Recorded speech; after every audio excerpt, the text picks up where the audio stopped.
ವೀಕ್ಷಕರೇ, ಇವತ್ತಿನ ವಿಡಿಯೋದಲ್ಲಿ ನಾವು ಭಾಗ್ಯಲಕ್ಷ್ಮಿ ಧಾರಾವಾಹಿಯ ಮಂಗಳವಾರದ ಸಂಚಿಕೆನ ನೋಡ್ಕೊಂಡು ಬರೋಣ. ಅದಕ್ಕೆ ನೀವು ನಮ್ಮ ಚಾನಲನ್ನು ಸಬ್ಸ್ಕ್ರೈಬ್ ಆಗಿಲ್ಲ ಅಂದರೆ ಸಬ್ಸ್ಕ್ರೈಬ್ ಆಗಿ ಹಾಗೂ ಪಕ್ಕದಲ್ಲಿರುವ ಬೆಲ್ ಐಕನನ್ನು ಪ್ರೆಸ್ ಮಾಡಿ. ವೀಕ್ಷಕರೇ, ಈ ಸಂಚಿಕೆಯಲ್ಲಿ ನೋಡೋದಾದ್ರೆ ಮೊದಲಿಗೆ ಇಲ್ಲಿ ಕಾಮತ್ ಅವರು ಮತ್ತು ಆದಿಯವರು ಮನೆಗೆ ಬರ್ತಾರೆ. ಮನೆಗೆ ಬಂದು ಅವರು ಹೋಗ್ದಿರೋದನ್ನ ನೋಡ್ಬಿಟ್ಟು ತುಂಬಾನೇ ಗಾಬರಿ ಆಗ್ತಾರೆ.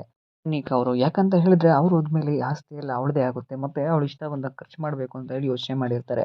ಬಟ್ ಕಾಮತ್ ಅವರು ಮತ್ತು ಆದಿಯವರು ಎಲ್ಲ ವಾಪಸ್ ಬಂದಾಗ ಅವರು ತುಂಬಾನೇ ಗಾಬರಿ ಆಗ್ತಾರೆ. ಮತ್ತೆ ಬ್ರೋ, ಫ್ಲೈಟ್ ನಾಳೆನಾ ಅಥವಾ ಇವತ್ತಾ ಅಂತ ಕೇಳ್ತಿರ್ಬೇಕಾದ್ರೆ, ಇಲ್ಲ ನಾನು ಇಲ್ಲಿಂದ ಹೋಗೋದೇ ಇಲ್ಲ, ನಾನು ಪ್ರೀತಿಸಿದ ಹುಡುಗಿ ನನ್ನ ಒಪ್ಕೊಂಡಿದ್ದಾಳೆ, ನಾನು ಅವ್ರನ್ನ ಮದುವೆ ಆಗ್ತೀನಿ ಅಂತ ಹೇಳಿ ಹೇಳ್ತಿರ್ಬೇಕಾದ್ರೆ ತುಂಬಾನೇ ಶಾಕ್ ಆಗ್ತಾಳೆ. ಕೇಳಿಸ್ಕೊಂಡ ಕನ್ನಿಕಾ ಅಂತೂ ಏನು ಹೇಳ್ತಿದ್ದೀರಾ ಬ್ರೋ, ಏನು ಮಾತಾಡ್ತಾ ಇದ್ದೀರಾ ನೀವು ಅಂತ ಹೇಳಿದಾಗ, ಹೌದು ನಾನು ಪ್ರೀತಿಸ್ತಿರೋ ಹುಡುಗಿ ನನಗೆ ಸಿಕ್ಕಿದ್ದಾಳೆ ಅಂತ ಹೇಳ್ತಿರ್ತಾರೆ. ಇದನ್ನು ಕೇಳಿಸ್ಕೊಂಡು ಅವ್ರ ಅತ್ತೆನೂ ಸಹ ಹೇಳ್ತಾರೆ, ಏನಪ್ಪ ಹೇಳ್ತಿದೀಯಾ, ಯಾರಪ್ಪ ನೀನು ಪ್ರೀತಿಸಿದ ಹುಡುಗಿ ಯಾರು ಅಂತ ಕೇಳ್ತಾ ಇರಬೇಕಾದ್ರೆ ಆದಿಯವರಂತೂ ತುಂಬಾನೇ ನಗ್ತಾ ಇರ್ತಾರೆ ಮತ್ತೆ ಖುಷಿ ಆಗ್ತಾ ಇರ್ತಾರೆ. ಕೇಳಿಸ್ಕೊಂಡಂತಹ ಕಿಶನ್ ಮತ್ತು ಪೂಜಾ ಅವರು ಸಹ ತುಂಬಾನೇ ಖುಷಿಯಿಂದ ಯಾರು ಇರ್ಬೋದು ಅಂತ ಹೇಳಿ ಯೋಚನೆ ಮಾಡ್ತಾ ಇರ್ತಾರೆ. ಇನ್ನು ಈ ಕಡೆ ಬರೋದಾದ್ರೆ ಇಲ್ಲಿ ತಾಂಡವ್ ಅವರು ಅವ್ರ ಮಗಳನ್ನ ಒಳಗಡೆ ಕಳಿಸ್ಬಿಟ್ಟು ಆಚೆ ಒಂದು ಮೂಲೆ ಕಡೆ ಕೂತಿರ್ತಾರೆ. ಸೊ ಅದಾದ ನಂತರ ಒಳಗಡೆ ಎಲ್ಲರೂ ಸಹ ಮಾತಾಡ್ತಾ ಇರ್ತಾರೆ.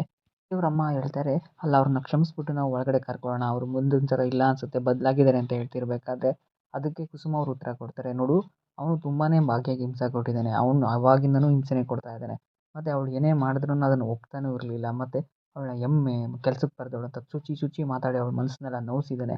ಸೊ ಇಷ್ಟಾದ್ಮೇಲೂ ಸಹ ಅವಳು ಇರಬೇಕಾದ್ರೇ ಇನ್ನೊಂದು ಹೆಣ್ಣು ಸಹವಾಸ ಮಾಡಿ ಇವಳನ್ನ ಬಿಟ್ಬಿಟ್ಟು ಮಕ್ಕಳನ್ನ ಇವಳನ್ನ ಬಿಟ್ಬಿಟ್ಟು ಬೇರೆ ಕಡೆ ಹೋಗಿದ್ದಾನೆ. ಸೊ ಇವನು ತುಂಬಾನೇ ಅಯೋಗ್ಯ, ಇವನು ಯಾವತ್ತೂ ಬದಲಾಗಕ್ಕೆ ಚಾನ್ಸ್ ಇಲ್ಲ, ಏನೋ ನಾಟಕ ಆಡ್ತಾ ಇದ್ದಾನೆ ಇವನು ಅಂತ ಹೇಳಿ ಕುಸುಮ ಅವರು ಚೆನ್ನಾಗಿ ಬೈತಾ ಇರ್ತಾರೆ. ಮತ್ತೆ ಇನ್ನೀ ಕಡೆ ಬರೋದಾದ್ರೆ ತಾಂಡವರು ಒಂದು ಕಡೆ ಮಲಗಿರ್ತಾರೆ ಮೂಲೆಯಲ್ಲಿ ಚಳಿಲಿ. ಇದಾದ ನಂತರ ಅವ್ರು ಹೇಳ್ತಾ ಇರ್ತಾರೆ, ಎಲ್ಲ ಕ್ಷಮಿಸ್ಬೋದಲ್ವಾ ಅಂತ ಹೇಳಿದಾಗ ಅವ್ನು ಯಾವುದೇ ಕಾರಣಕ್ಕೂ ಕ್ಷಮಿಸೋದಿಲ್ಲ. ನನ್ನ ಸೊಸೆ ಗಂಡ ಇರೋದಕ್ಕಿಂತ ಗಂಡ ಬಿಟ್ಟು ಇದ್ದಾಳೆ ಅಂತ ಬದುಕೋದೇ ಒಳ್ಳೇದು, ಯಾಕಂತ ಹೇಳಿದ್ರೆ ಇವನ ಜೊತೆ ಬದುಕೋಗಿಂತ ಈ ಥರ ಬದುಕೋದೇ ಒಂದು ನೆಮ್ಮದಿ ಜೀವನ ಇವಳಿಗೆ, ಅವ್ನು ಯಾವುದೇ ಕಾರಣಕ್ಕೂ ಬದಲಾಗಲ್ಲ ಅಂತ ಹೇಳಿ ಕುಸುಮ ಅವ್ರು ತುಂಬಾನೇ ಪ್ರಯತ್ನ ಪಡ್ತಿರ್ತಾರೆ ಬೈಕೊಂಡು. ಅದಾದ ನಂತರ ಸುನಂದ್ ಅವ್ರು ಹೇಳ್ತಾರೆ, ಅಲ್ಲ ಅವ್ರನ್ನ ಕ್ಷಮಿಸೋಣ, ಅವರು ನಮ್ಮ ಮನೆ ಮಗ ಇದ್ದಾಗೆ ತಾನೆ, ಅವ್ರ ಭಾಗ್ಯನ ಚೆನ್ನಾಗಿ ನೋಡ್ಕೋತಾರೆ, ಇನ್ಮೇಲೆ ಅವ್ರನ್ನ ಕ್ಷಮಿಸೋಣ ಅಂತ ಯೋಚನೆ ಮಾಡ್ತಾ ಇರ್ತಾರೆ. ಅದಾದ ನಂತರ ಭಾಗ್ಯ ಅವ್ರು ಇದನ್ನೆಲ್ಲ ಕೇಳಿಸ್ಕೊಂಡು ತುಂಬಾನೇ ಕನ್ಫ್ಯೂಸ್ ಆಗಿರ್ತಾರೆ. ಇನ್ನೊಂದು ಕಡೆ ಆದಿಯವ್ರನ್ನ ಒಪ್ಕೊಂಡಿದ್ದಾರೆ ಮತ್ತು ಇನ್ನೊಂದು ಕಡೆ ತಾಂಡವ್ರು ವಾಪಸ್ ಬಂದಿದ್ದಾರೆ.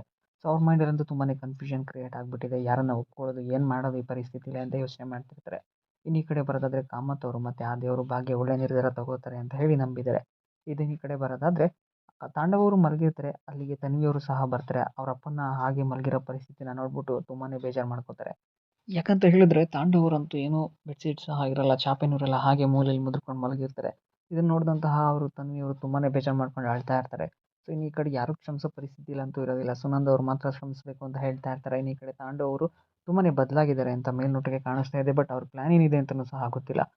ಆದಿಯವರು ಆ ಲೆಟರ್ನ ನೋಡ್ಬಿಟ್ಟು ತುಂಬಾನೇ ಖುಷಿಯಾಗಿದ್ದಾರೆ, ಮತ್ತೆ ಭಾಗ್ಯ ಅವ್ರನ್ನ ಮದುವೆ ಆಗಬೇಕು ಅಂತ ಹೇಳಿ ಪ್ಲಾನನ್ನು ಮಾಡ್ಕೊತಾ ಇದ್ದಾರೆ.